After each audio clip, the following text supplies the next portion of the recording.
महाभारत और महाभारत में आज सीधी बात, operation POK the countdown begins. जी हां, आज ये बात इसलिए कह रहे हैं क्योंकि आज सीधे सीधे चेतावनी नहीं, सीधे सीधे ऐलान कर दिया है देश के रक्षा मंत्री राजनाथ सिंह ने, पीओके हमारा है और पीओके को हम लेकर रहेंगे। लेकिन आज का दिन 27 अक्टूबर को यह ऐलान क्यों आया है, सबसे पहले आपको यह बताना चाहती हूं, तारीख याद रखना। भारतीय सेना का पहला बड़ा एक्शन 27 अक्टूबर को हुआ था।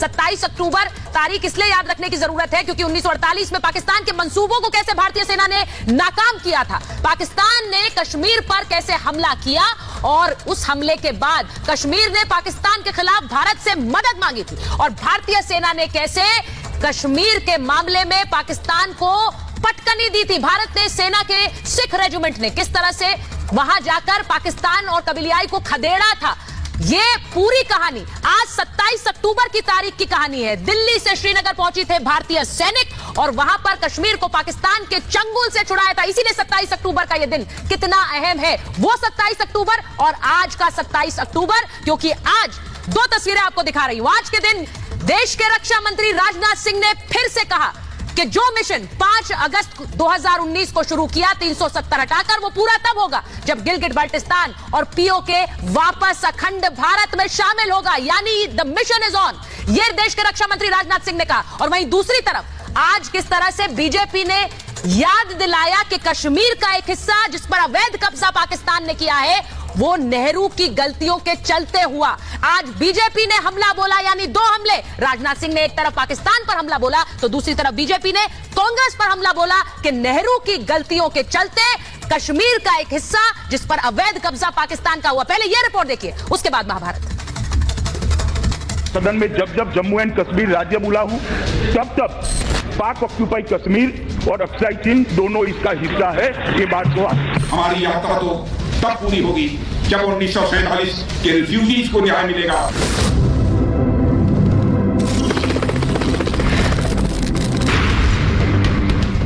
जम्मू कश्मीर में मोदी का मिशन, पीओके पर एक्शन, पाकिस्तान में टेंशन। कश्मीर में आर्टिकल 370 हटाने के बाद अब क्या मोदी सरकार कुछ बड़ा सोच रही है? क्या पाकिस्तान के कब्जे से अब पीओके आजाद होने वाला है? ये संभावना मजबूत होती है रक्षा मंत्री राजनाथ सिंह के उस बयान के बाद, जिसमें उन्होंने एक बार फिर साफ कर दिया है कि पीओके और गिलगिट बाल्टिस्तान भारत का हिस्सा है और उसे वापस लेकर रहेंगे। राजनाथ सिंह ने सीधे शब्दों में पाकिस्तान को दो टूक चेतावनी भी दी है। हमारी यात्रा तो तब पूरी होगी जब 1947 के रिफ्यूजीज को न्याय मिलेगा, जब उनके पूर्वजों की भूमि उन्हें सम्मान वापस मिल सके। यह दिन दूर नहीं है जब हमारे ये सभी मैंडेट भी सफलतापूर्वक पूरे होंगे। यानी अब पाकिस्तान के अंजाम भुगतने का समय आ गया है, क्योंकि रक्षा मंत्री का यह बयान उस वक्त आया है जब एक दिन पहले ही देश ने जम्मू कश्मीर विलय दिवस मनाया था। 26 अक्टूबर 1947 को ही भारत के साथ कश्मीर का आधिकारिक तौर पर विलय हुआ था। राजनाथ सिंह ने इन्फेंट्री डे यानी शौर्य दिवस के दिन पाकिस्तान को सीधी चेतावनी दी।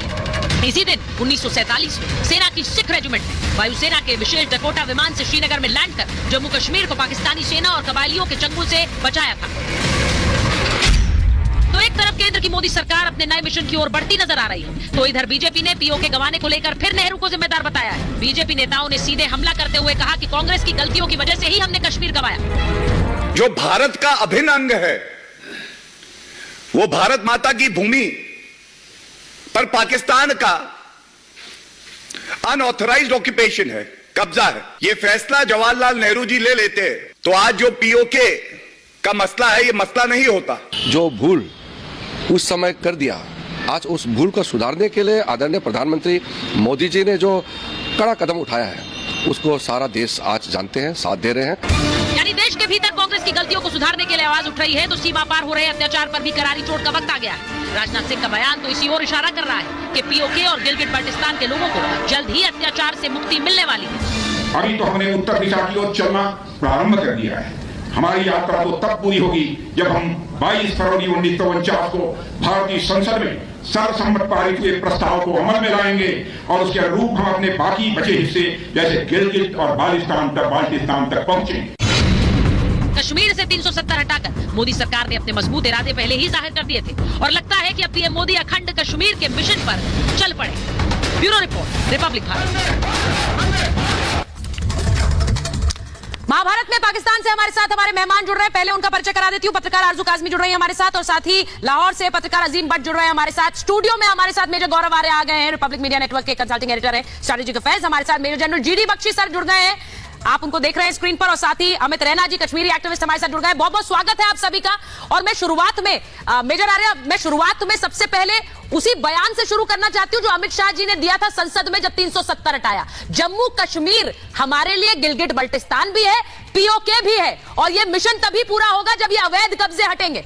नहीं, बिल्कुल सुचरिता, ये एक्चुअली जो बात कही है पुरानी है। 1994 में हमें जाना पड़ेगा। Yes. और 1994 में पार्लियामेंट में ये है हमारा कि we will take back all these areas and they belong to us. ये हमारे एरिया हैं, गिलगिट बाल्टिस्तान शामिल, पाकिस्तान ऑक्यूपाइड कश्मीर शामिल, पीओके वो जिसको पाकिस्तान आजाद कश्मीर बोलता है, वो भारत का अभिन्न अंग है, और भारत इसको वापस लेगा। और इस पर काम भी शुरू हो गया है, एक लिहाज से काम शुरू हो गया है। जिस तरीके से हुर्रियत कॉन्फ्रेंस को एकदम बिल्कुल खत्म करा गया, एनआईए ने जमातुल इस्लामी के पैर तोड़ दिए और 370-35 से हट गया, वहां पे नॉर्मलसी की तरफ कश्मीर जा रहा। मैं ये नहीं कह रहा नॉर्मल हो गया, अभी समय लगेगा इसमें, लेकिन और अक्रॉस की जहां तक बात है, I hope they have very serious plans for across, and I hope the day is not very far then entire Kashmir belongs to India. बिल्कुल, और आप जैसा कह रहे हैं कि ये दिन दूर नहीं है जब आज राजनाथ सिंह कहते हैं कि पीओके हमारा है, तो वो एक इतिहास के पन्ने वो देश को भी याद दिला रहे हैं कि अवैध कब्जों से देश नहीं बनते हैं। आरजू काजमी जी, अवैध कब्जों से कभी देश नहीं बनते हैं। अवैध कब्जा कर कर बैठ जाने से पीओके पाकिस्तान का नहीं होता है, वो ऑक्यूपाइड कश्मीर ही रहेगा। मैम देखें, ये तो सालों से बात की जा रही है कि कश्मीर के ऊपर आप लोग और हम पाकिस्तान दोनों साइड से ही टेंशन बनी हुई है, लेकिन ये कि इतना आसान नहीं है जितना आप लोग समझ रहे हैं कि आप लोग कहेंगे और पाकिस्तान प्लेट में रख के कश्मीर आपको दे देगा। ऐसा कभी भी नहीं होगा। और इतने सालों से 75 साल से हम यही देखते आ रहे हैं कि 4 जंगें भी इस चक्कर में हो गई और क्या कुछ नहीं हुआ, और यही वजह है कि टेंशन भी दोनों कंट्रीज में बनी हुई है। प्लेट तो पाकिस्तान की ज्यादातर खाली है, तो वो क्या देंगे ये मुझे नहीं पता है। प्लेट्स तो ज्यादातर खाली है पाकिस्तान की, लेकिन पीओके हमारा अपना है, इसीलिए हम कहते हैं बार बार कि इसे वापस लेना। और जब 370 हटा था, major Arya, GD Bakshi sir, जब 370 हटा था, बहुत से लोग पाकिस्तान में भी बैठ के कहते थे ये कभी हो नहीं सकता है, वो हुआ। 370 हटा जीडी बख्शी सर, और आज जब हम कहते हैं पीओके वापस रिक्लेम करेंगे क्योंकि अखंड भारत का वो हिस्सा है, तो बहुत से लोग शायद सोचे कि ये होगा नहीं, लेकिन होगा सर। बिल्कुल होगा और होना भी चाहिए। देखिए, हमारी जो रवैया है जम्मू कश्मीर की तरफ, वी मस्ट अंडरस्टैंड, उसमें एक स्ट्रेटेजिक शिफ्ट आया है।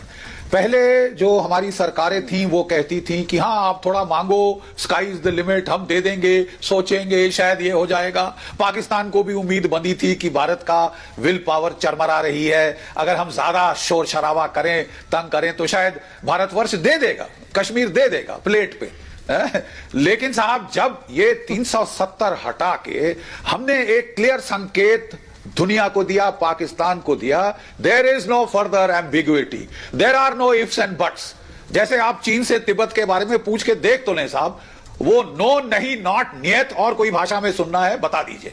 ये बिल्कुल वही रवैया अब आ गया है कि साहब आप यू फॉरगेट अबाउट कि आप कश्मीर का ये हिस्सा लेंगे। प्रॉब्लम सिर्फ एक रह गई है साहब आपके और हमारे बीच में कि पीओके कब दोगे, गिलगिट बाल्टिस्तान कब दोगे। वो हमारा है, लीगली, ज्यूरिस्प्रूडेंस वाइज, हर लिहाज से वो हमारा इलाका है।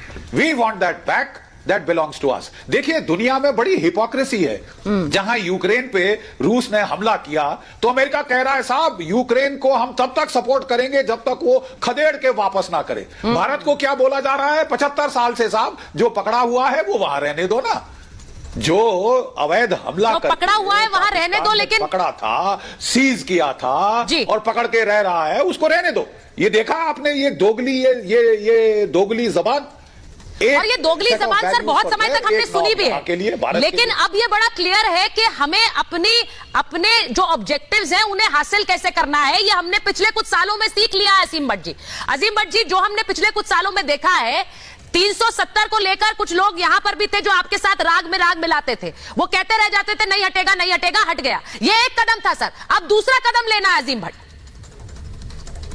देखिए, इसमें बिल्कुल कोई शक नहीं है कि आप लोगों ने 7-8 साल में पिछले जो है वो बहुत बदला है अपने आप को। पहले पूरी दुनिया में हिंदुस्तान एक सेकुलर कंट्री के तौर पे माना जाता था और आज हिंदुत्व के तौर पे माना जाता है, इसमें कोई शक नहीं है। आपने बदला अपने आप को।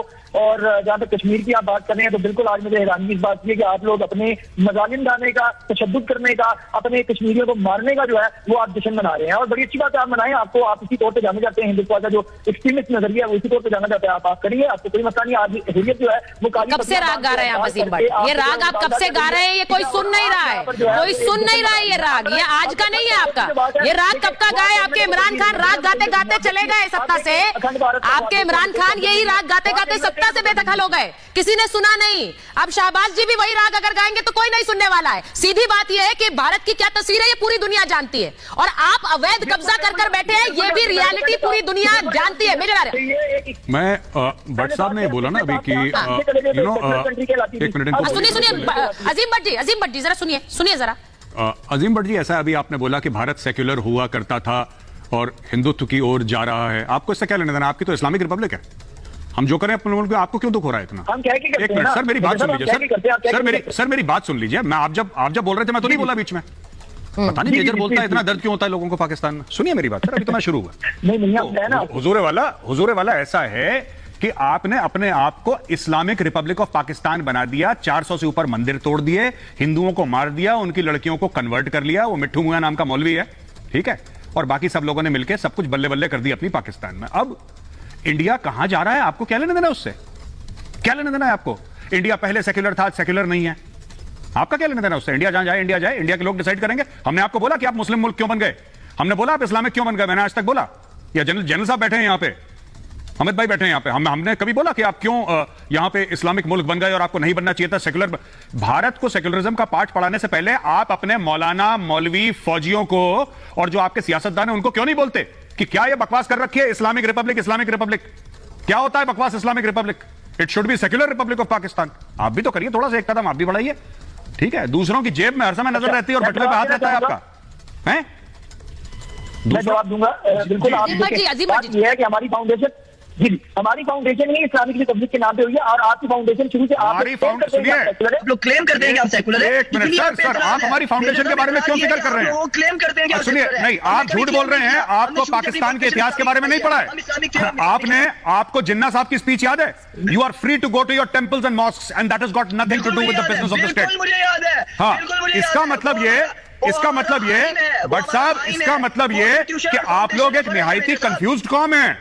आप लोग अपने आप को मुसलमान कहते हैं, फिर आप कहते हैं you are free to go to your temples and mosques, फिर आप कहते हैं हम इस्लामिक रिपब्लिक की हैं, फिर आपको दो कौमी नजरिया भी चाहिए, आपको सब कुछ चाहिए। हमारी गवर्नमेंट अपने पैसों के ऊपर मंदिर बना रही है यार। आपके पास खुद के लिए खाने के लिए पैसे नहीं है, मंदिर कहां से बना रहे हैं आप? ये सब हंसेंगे इंडिया में, देखिए कॉमेडी शो नहीं है, this is a serious channel. Sir एक मिनट सर, भट्ट साहब ये सीरियस चैनल है। आप ऐसी सुनिए, आप गैर संजीदा बातें यहाँ पे ना करिए कि हमारी सरकार अपने पैसे से XYZ मंदिर बना रही, मस्जिद बना रही। आपकी सरकार को वर्ल्ड बैंक लोन देती है, तब आपके फौजियों की तनख्वाहें जाती हैं। आप क्यों झूठ बोल रहे हैं यहाँ पे जनाब? आप मंदिर बनाएंगे? कैसे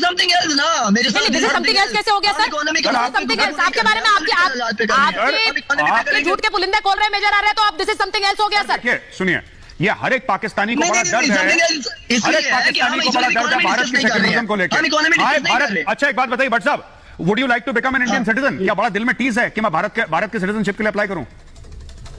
नहीं, मैं जहाँ पर हूँ अल्हम्दुलिल्लाह मैं खुश हूँ, मुझे तो प्रॉब्लम नहीं है। अगर हिंदुस्तानी होता, अगर पैदा हुआ होता तो हिंदुस्तानी होते, प्रॉब्लम नहीं है इसमें। हर किसी को अपनी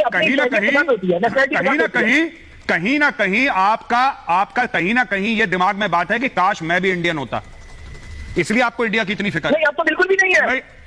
not that we are welcoming you, जो भी पाकिस्तानी आता है भारत या आने की कोशिश करता है, वो लाइन ऑफ कंट्रोल से अवैध तरीके से आने की कोशिश करता है। We are not giving visas to Pakistani. I am sorry, आपका मैंने बलून पंचर कर दिया, आपके जितने भी ख्वाब हैं वो मिट्टी में मिल गए। सो सर ऐसा कुछ नहीं होने वाला, बट ठीक है, ख्वाब है, अच्छी बात।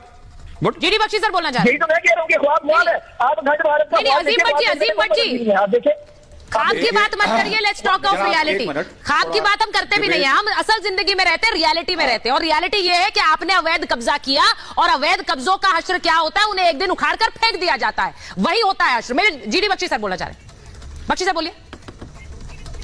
देखिए, मैं इनको बताना चाहता हूं, 1947 में जो इन्होंने कश्मीर में किया, 5,000 से 10,000 के करीब कबायली नॉर्थ वेस्ट फ्रंटियर प्रोविंस से रिक्रूट किए, हथियार दिए, 5,000 ट्रक दिए उनको सिविलियन हायर करके, जिसमें कि कश्मीर की औरतें कश्मीर का लूटा हुआ खजाना लेकर ये जो पठान है ये वापस जाएं, ठीक है।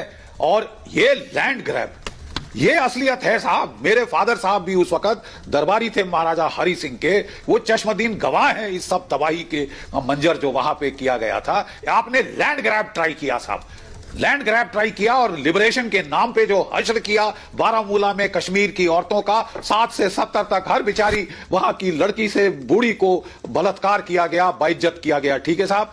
और ये you wanted to stand, it will not stand, it will not be allowed to stand, ठीक है। पहले भारत में एक बड़ा हॉट कोल्ड रवैया था, कभी हॉट कभी कोल्ड, अब बिल्कुल क्लियर है, ये सरजमी हमारी है। It was legally handed over to India by the Maharaja who duly signed the instrument of accession, जैसे कि 564 और स्टेट्स ने साइन किया, उसने भी साइन किया, और कोई फर्क नहीं हो सकता।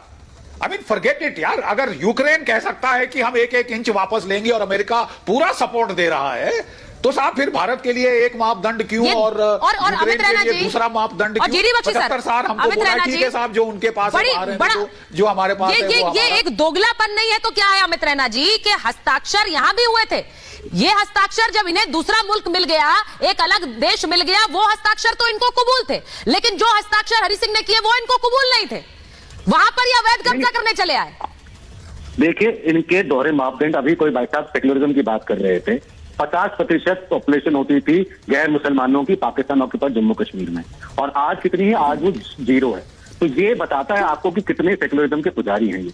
और ये शायद भूल जाते हैं कि कश्मीर का अस्तित्व, कहते हैं नमस्ते शारदा देवी कश्मीर पूर्वासिनी, तो जहां शारदा का प्रवास है वो कश्मीर है, और जब तक वो शारदा का प्रवास हमारे पास नहीं आता है, कश्मीर अधूरा रहेगा हमारे लिए। और कश्मीर को पूरा करने के लिए शारदा का प्रवास हमें वापस मिलाना पड़ेगा, और उसके लिए भारत सरकार को जो भी करना है वो करेंगे, क्योंकि मुझे लगता है पहली बार इस देश की सरकार ने सीधे सीधे कहा है कि हमें अपनी जमीन वापस चाहिए। और मुझे लगता है ये हमारा दायित्व भी है, इस देश का दायित्व है, इस देश की सरकार का दायित्व है, इस देश के नागरिकों का दायित्व है कि जो हमारे भाई बंधु जो पाकिस्तान ऑक्यूपाइड जम्मू कश्मीर में, जो गिलगित बाल्टिस्तान में जो उन पर जुल्म हो रहा है, जो उनकी ह्यूमन राइट वायलेशन हो रहे हैं, उसको उनका हक दिलाना हमारा फर्ज है, क्योंकि वो हमारे नागरिक है, क्योंकि वो हमारे सिटीजन है, और हमारा दायित्व बनता है, इस सरकार का दायित्व बनता है कि उनको उनके राइट्स दिए जाए वापस, और वो तभी हो सकता है जब हम उनको वापस लेकर आए। और ये भट्ट साहब, मुझे खुशी है कि भट्ट साहब भी हिंदू बनना चाहते हैं, नहीं तो कौन सा कारण है कि भट्ट साहब आज भी हिंदू ब्राह्मण सरनेम लेकर घूम रहे हैं, तो कहीं ना कहीं उनके मन में भी विचार यही है कि वो शायद वापस घर वापसी करना चाहें। घर वापसी तो होगी, और घर वापसी होगी उस पूरे हिस्से की जो कि जिस पर अवैध कब्जा पाकिस्तान ने किया हुआ है। मैम मुझे आरजू जी जरा बताइए, आप तो बहुत खुलकर हर चीज पर बात करती हैं, एक ऐसा हिस्सा जिस पर एक अवैध कब्जा कर लिया गया, और उस अवैध कब्जे पर आज भी जो लोग रहते हैं उन्हें आप अपना मानते नहीं है, क्योंकि जो अत्याचार आप लोग उन पर करते हैं वो तो जग जाहिर है। उस पीओके में किस तरह के अत्याचार हो रहे हैं लोगों पर, वो खुद आपके खिलाफ आवाज उठाते हैं। लेकिन ये बात तो दोनों तरफ से की जाती है, चाहे वो आजाद कश्मीर हो चाहे आपकी साइड का कश्मीर हो, दोनों तरफ से यही न्यूज आती रहती है कि बड़ा कोई जुल्म हो रहा है। लेकिन असल बात ये है कि 75 डेवलपमेंट देखा है आपने मैम, हमारे कश्मीर का डेवलपमेंट देखा है आपने, हो रहा है आपके कश्मीर में लोग कैसे ट्रैवल करते हैं मैम, वहां का डेवलपमेंट देख लीजिए, यही दिखाता है कि कैसी दोहरी नीति पे काम करते हैं बाकी पाकिस्तान के लिए और कश्मीर के लिए। नहीं, आप डेवलपमेंट पे बात करें तो बिल्कुल मैं कह रही हूँ कि पाकिस्तान में नहीं है इतनी डेवलपमेंट जितनी आप लोगों ने की है, लेकिन मैं न्यूज की बात कर रही हूँ कि अगर जुल्म की बात की जाए तो वो तो दोनों तरफ के लोग कहते रहते हैं, और कहाँ तक सच है कहाँ तक झूठ है ये तो हम लोग जानते हैं। लेकिन बात है कि 75 ईयर से ना तो आप कुछ कर पाए ना हम कुछ कर पाए। आप लोग अपनी साइड के कश्मीर में चाहे 370 लगाएं चाहे हटाएं, वो आपके कंट्रोल में। इसी तरह से हमारी साइड के कश्मीर में हम चाहे किसी को प्रेसिडेंट कर दें, किसी को प्राइम मिनिस्टर बना दें या क्रिकेट लीग करें, कुछ भी करें, वो फिर हमारे कंट्रोल में है। और ये चीज इतनी आसान बात अगर होती कि आप लोग ले लेंगे और आप लोग छीन लेंगे तो शायद बहुत पहले हो चुका होता, 75 ईयर से इसके ऊपर जंगें ना हो रही होती। तो मेरे ख्याल अभी भी ये कोई आसान काम नहीं होगा, और पाकिस्तान इतनी आसानी से आपको आजाद कश्मीर को लेने नहीं देगा। आपको इसके लिए अभी भी बहुत ज्यादा स्ट्रगल करनी पड़ेगी, और तब भी जीतना जो है बहुत मुश्किल नजर आ रहा है। देखिए, अब तो और देश भी रास्ता दिखा रहे हैं कि कैसे जमीन पर कब्जा करना है, और बाकी मुल्क जिनके नाम पर इतना आप लोग पाकिस्तान जो है बाकी मुल्कों का नाम ले लेकर जितना उछलता है वो मुल्क काम नहीं आने वाले हैं, ये भी दुनिया देख रही है। जीडी बख्शी सर, मैं सही कह रही हूं? हर देश टू ईच इज ओन हो गया है। आप भले ही कहते रहे कि ये साथ देगा वो साथ देगा, कोई साथ नहीं देगा। अगर भारत आज ठान ले और भारत अगर उस मिशन की तरफ बढ़ रहा है तो it will cost Pakistan heavily. ये सच्चाई है जीडी बख्शी सर। देखिए साहब, बात ऐसी है कि अभी तक हम सोच रहे थे कि शहबाज शरीफ साहब वो आए हैं, नवाज शरीफ साहब के छोटे ब्रदर हैं, और नवाज शरीफ साहब ने बड़ी आउटरीच की थी मोदी जी के साथ मिलकर अच्छे ताल्लुकात करने की। तो जब ये सरकार का बदली हुआ, इमरान खान साहब अपनी जो नाटक कर रहे थे उनको पाकिस्तान के अवाम ने हटाया, तो यहां कुछ उम्मीद जगी थी कुछ तबकों में कि साहब शायद अब रिश्ते सुधर जाएंगे, हालात सुधर जाएंगे। लेकिन जब से हमने देखा है कि जब से ये नई सरकार भी आई है, अब बात यह है कि साहब पाकिस्तान में किसी भी सरकार, पॉलिटिकल सिविलियन सरकार की एक नहीं चलती, वो सब मुखौटा है। चलती है तो पाकिस्तान की फौज, पाकिस्तान की ISI, पाकिस्तान की डीप स्टेट। ठीक है साहब, और वो हम देख रहे हैं साहब कि उन्होंने तो साहब दौर शुरू किया हुआ है। रोज ड्रोन पार करते हैं लाइन ऑफ कंट्रोल को, हेक्साकॉप्टर, चीन के बने क्वाडकॉप्टर, हथियार, राइफल, AK-47, IEDs, ये सब वो टपका रहे हैं। पंजाब में टपका रहे हैं, टारगेटेड किलिंग्स करा रहे हैं, और वहां पे जो PFI थी उसको उकसा रहे थे कि गदर करो पूरे भारतवर्ष में।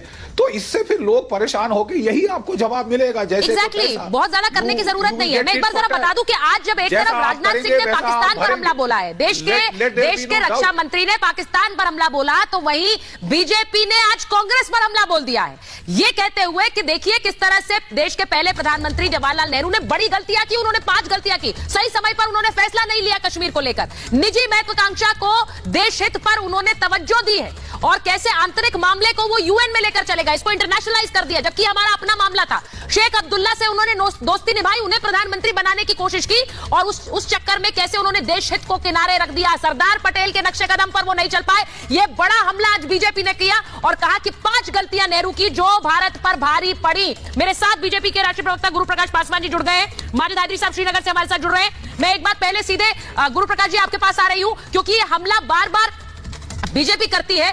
किस तरह से जवाहरलाल नेहरू इस पूरे मामले को अंतर्राष्ट्रीय मंच पर लेकर चले गए, हमारा अपना मामला था। और आज तो किरण रिजिजू साहब ने यह भी कहा कि इस मामले को आप गलत धाराओं में UN में लेकर गए। अगर आप इस मामले को अंतर्राष्ट्रीय मंच पर नहीं ले जाते तो सीधा अवैध कब्जा कर उसी समय पाकिस्तान की यहां पर जो घुसपैठ थी उसे रोका जा सकता था, लेकिन नेहरू जी ने ऐसा नहीं किया।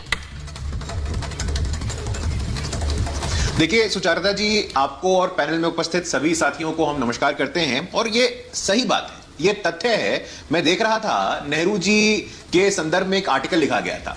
उस आर्टिकल में नेहरू जी कहते हैं, I am last of the Englishman to rule India. ऐसा नेहरू जी के शब्द हैं कि मैं इस देश पे शासन करने वाला एक आखिरी इंग्लिश मैन हूं। तो जिस व्यक्ति की ये मानसिकता हो, और ये रिकॉर्डेड है, आप इसके एविडेंस भी निकाल के देख सकते हैं, जो मानसिकता ऐसी रखता हो और देश पे शासन करता हो, उसने कश्मीर पे कितनी बार गलतियां की हैं। 1 बार नहीं, 2 बार नहीं, कई बार गलतियां की है। अभी हमने देखा, अभी कल ही एक्सेशन डे था, कल हमारा विलय हुआ था 26 अक्टूबर को। और विलय का कारण विलंब क्यों था? विलय में विलंब भी जवाहरलाल नेहरू जी की वजह से हुआ था, ये बोलना चाहिए। ये सत्य है, ये हिस्टोरिकल फैक्ट है, ये हमें देखना होगा। नेहरू जी कहते थे अगर हम इतिहास से सीखेंगे नहीं अपनी गलतियों को तो इन गलतियों को दोबारा दोहराएंगे। और आज नेहरू जी के लोग हैं, नेहरू जी के लोग ही वही कर रहे हैं। धारा 370 को जब हटाया गया 5 अगस्त 2019 का दिन, वो ऐतिहासिक दिन है, वो ऐतिहासिक दिन है। वो धारा 370 को हटा करके जम्मू कश्मीर के अनुसूचित जाति के लोगों, अनुसूचित जनजाति के लोगों, महिलाओं, उनको अधिकार दिया गया। लेकिन अभी भी राजनाथ सिंह जी का जो बयान आया है कि इंटीग्रेशन की बात है, उसमें हमको देखना चाहिए। लेकिन लगातार कांग्रेस के लोगों ने कश्मीर की नीति पे जो गलतियां की हैं उस पे चर्चा करना होगा, उनको एक्सपोज करना होगा। 70 साल लग गए, 70 साल लगे जम्मू कश्मीर के लोगों को उनका अधिकार दिलाने में, जम्मू कश्मीर की महिलाओं को उनका अधिकार दिलाने में। सही बात यह है, सच यह है कि आपका साठगांठ था, आपका साठगांठ शेख अब्दुल्ला से था, आपका साठगांठ वहां के परिवारों से था, क्योंकि आपकी जो सामंती मानसिकता है कि देश का लोकतंत्र एक परिवार तक सीमित रहे, जम्मू कश्मीर में भी आपकी यही मानसिकता थी कि वो 2 परिवार तक सीमित रहे। लेकिन 370 के हटने के बाद सुचारिता जी हमने देखा है, वहां DDC के चुनाव हो, नया कश्मीर हो, NIT हो, IIT हो, IIM हो, इंफ्रास्ट्रक्चर हो, जॉब क्रिएशन हो, लगातार परिवर्तन हो रहा है। और माजिद हाजी साहब आपके पास आ रही हूं, लेकिन उससे पहले एक बार वरुण पुरोहित जी के पास जाऊंगी। स्टेक होल्डर बनाएंगे। जो बात गुरु प्रकाश जी कह रहे हैं उसी को लेकर वरुण जी आपके पास आ रही हूं, क्योंकि शेख अब्दुल्ला को प्रधानमंत्री कश्मीर का बनाना था। इसीलिए 21 अक्टूबर 1947 को भी क्या नेहरू जी ने चिट्ठी लिखी, वहां के प्रधानमंत्री एमसी महाजन को लिखी और कहा कि विलय कश्मीर का हिंदुस्तान में हम नहीं करा सकते हैं? वही विलय जो बाद में हुआ, लेकिन हरि सिंह जी का प्रस्ताव ठुकरा दिया। नेहरू जी ने चिट्ठी लिखी थी एमसी महाजन को। यह सच है कि नहीं है?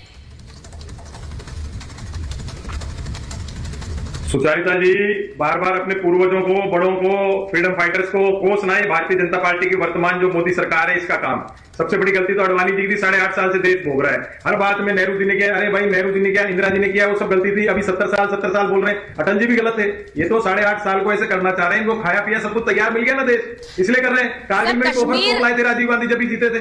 ये जो एक मानसिकता 8.5 साल से कश्मीर का हिस्सा पाकिस्तान के कब्जे में कैसे चला गया, ये पूछ रहे हैं आपसे। आप बता दीजिए, आपको किसके सर ठीकरा फोड़ना, आप फोड़ दीजिए। बता तो दीजिए कि अवैध कब्जा पाकिस्तान का कैसे हुआ कश्मीर पर। भाई मेरी बात सुनिए आप, सुचारिता जी। उस समय की परिस्थिति के अनुसार जितने भी बड़े बुजुर्ग रहे उन्होंने डिसीजन लिए, उनको जितने भी नहीं गलत ठहरा सकते हो, जितने भी नहीं सर। सरदार पटेल की ये सोच नहीं थी, सरदार पटेल की सोच नहीं थी। वो बुजुर्ग नहीं थे देश के, वो बुजुर्ग नहीं थे देश के। सरदार पटेल बुजुर्ग नहीं थे देश के। मैं क्या कह रहा हूं, आप राजनाथ सिंह जी ने आज क्या कहा? राजनाथ सिंह जी ने क्या कहा? 1994 का हवाला दिया। किसकी सरकार थी उस समय? मुझे एक बात बताइए, मुझे एक बात बताइए ना। आपने कहा बड़े बुजुर्गों ने फैसला किया या सिर्फ नेहरू जी ने फैसला किया? सरदार पटेल की तो ये सोच नहीं थी। मैंने आपसे सीधे उस चिट्ठी के बारे में पूछा जिसमें नेहरू जी ने मना कर दिया कि नहीं करेंगे विलय कश्मीर का हिंदुस्तान में। क्यों? बड़े भारी नेता थे। विलय क्यों नहीं? भारी नेता थे। विलय क्यों नहीं सर? जब कश्मीर के राजा खुद विलय चाह रहे थे तो चिट्ठी लिखकर नेहरू जी ने मना क्यों किया था? मैं ये पूछ रही हूँ। सब कुछ अटल जी ने गलत किया क्या? सर अटल जी पर सर देखिए, आप अटल जी को जिम्मेदार ठहरा रहे हैं जिस बात का आप ठहराइए। मैं तो आपको मना नहीं कर रही, मैं आपसे सीधा सवाल पूछ रही हूँ। बुजुर्गों ने अपनी बुद्धि, काल, परिस्थिति के अनुसार देश को आजादी दिलाई, तो कहते हैं आजादी भी गलत दिलाई। इंदिरा जी ने पाकिस्तान के 2 टुकड़े गलत किया, सिक्किम को शामिल किया, गलत किया। सर जब एक सवाल का तोड़ नहीं मिलता है तो दूसरा सवाल उछाल दो, दूसरा सवाल उछाल दो। मैंने अमित जी एक सवाल पूछा, माजिद साहब को भी लीजिए स्क्रीन पे जरा। अमित जी मैंने एक सीधा सवाल पूछा है, जब कश्मीर के, मेरे दर्शक इसे जरा समझे। नहीं सर एक मिनट, वरुण जी मैं सवाल पूछ रही हूँ, आप मुझे जवाब दे दीजिए। मैं सही या गलत नहीं कह रही। मैं सवाल ये पूछ रही हूँ कि जब राजा हरि सिंह खुद चाह रहे थे कश्मीर का विलय हो जाए, तो खुद नेहरू जी की चिट्ठी है जो उन्होंने तब के प्रधानमंत्री कश्मीर के एमसी महाजन को लिखी और कहा यह विलय हमें स्वीकृत नहीं है। क्यों नहीं अमित जी, इसके पीछे क्या कारण, क्यों नहीं था विलय स्वीकार?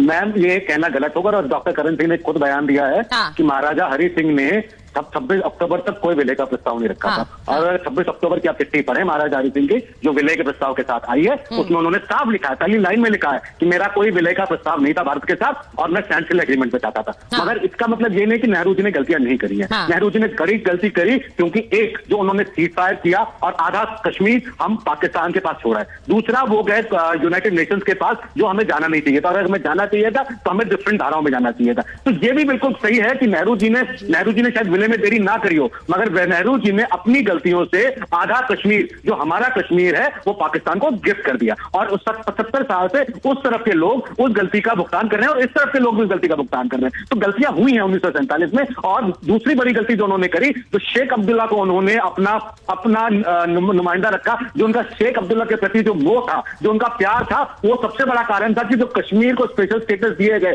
कश्मीर में जो 370 लगाया गया और कश्मीर में 75 साल उसको भुगता, 75 साल तक लोगों ने उसको भुगता, इस देश से भुगता उस गलती को। वो भी एक सच्चाई है कि आपने 370 बनाकर इस्लामिक स्टेट बनाया, आपने हिंदुस्तान सेक्युलर कॉन्स्टिट्यूशन में एक पाकिस्तान खुद ही बना दिया अपने बाउंड्री के। माजिद साहब के पास पहले एक बार चली जाती हूँ। माजिद साहब, शेख अब्दुल्ला को काबिज कराना चाह रहे थे कश्मीर में, आपको लगता है आप कश्मीर के लिए